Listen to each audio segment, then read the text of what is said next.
dentro da sua agenda de inteligência artificial? Como é que estão essas duas palavrinhas, sustentabilidade e agro? Como é que elas estão conversando? E o que a inteligência artificial pode fazer para poder melhorar a produção, melhorar o agro no seguinte sentido, no sentido dele ir em direção a uma prática sustentável, cada vez mais em harmonia com o sistema que ele está inserido? É sempre bom a gente começar com uma pergunta, te respondendo, mas com uma provocação. O que é sustentabilidade? O que é sustentável, né? Por que eu estou colocando essa provocação? Porque às vezes a gente olha, né, extremamente importante, extremamente complexo, inclusive, determinar isso, mas a gente olha muito para o lado ambiental.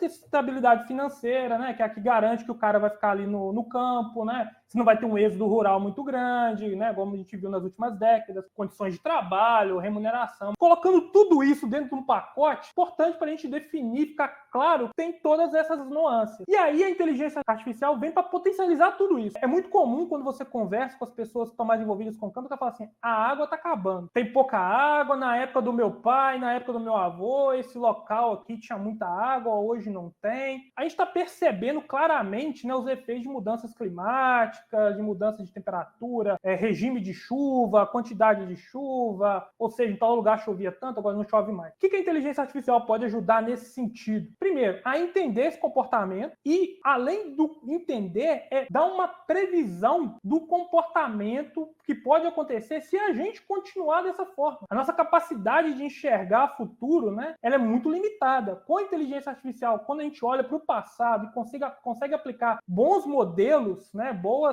técnicas de inteligência artificial sobre essas informações, a gente consegue ter uma previsão muito boa. Então, o produtor rural já não fica mais tão inseguro a investir, porque ele já tem uma ideia, né, muito mais clara do que ele pode colher lá na frente, dos impactos que ele pode ter e, consequentemente, ele tem uma visão muito melhor, porque agora, vou dar um exemplo, agrotóxico, defensivo agrícola, enfim, tem uma questão muito ligada à saúde também, né? Não só a questão ambiental, mas a saúde. O uso indiscriminado disso é muito comum quando você fica numa situação muito apertada, tipo assim, eu não sei o que eu vou fazer. O que vai acontecer? Se essa praga atingir aqui meu campo, vai acabar com tudo. E, às vezes, isso está localizado somente numa parte da lavoura. Mas o que ele faz? Aplica em tudo, na mesma quantidade. Agora não, com a inteligência artificial é possível, por imagem de satélite, localizar o ponto de infestação, saber com uma precisão muito melhor qual é a praga, e aí aplicar algo naquele ponto. Aí você vai falar assim, mas o que isso tem a ver com sustentabilidade? Tudo. Porque você não usa aquela carga de agrotóxico tão grande, igual você usava. Você não espalha isso pela área inteira. Você tem um controle muito melhor disso. E, consequentemente, você tem economia de recursos, né? De recurso financeiro. Você tem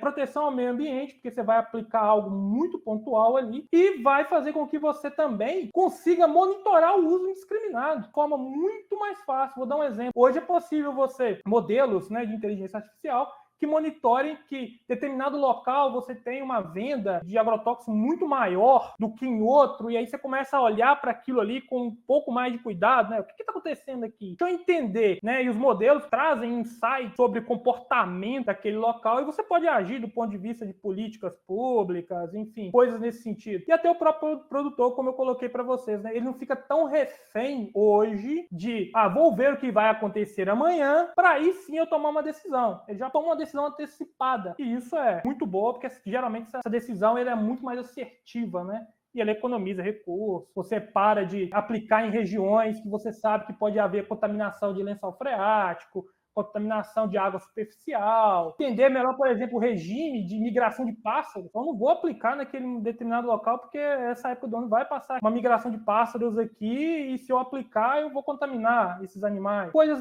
dessa natureza, tá, Luiz? Tem muita aplicação, tem tudo a ver, e aí é que é o grande ponto. A inteligência artificial, mais do que nunca, eu enxergo como a principal ferramenta para a gente conseguir ser sustentável, porque a gente não pode parar de produzir. Todo mundo tem que comer. A população aumenta. As demandas nutricionais nossas acabam aumentando também, né? Então você precisa de produzir mais alimento. Como que você vai fazer isso? Se, pelo menos, né, a gente não tem relatos disso, né? A quantidade de água no mundo não aumenta, nem diminui, mas em quantidade, né? Ela não aumenta nem diminui. Mas ela fica mais escassa em determinadas regiões, porque ela se movimenta. A Terra, a superfície do planeta, é essa que a gente tem aí. O que a gente está observando é que ela está diminuindo por invasão de mares em áreas que antes eram de superfície. Esses recursos estão diminuindo. Então, como é que a gente vai resolver esse problema? Sendo mais eficiente, né? Utilizando o melhor recurso que a gente tem disponível. A inteligência artificial é a tecnologia que eu acredito que nós temos à disposição hoje para conseguir atingir esse objetivo.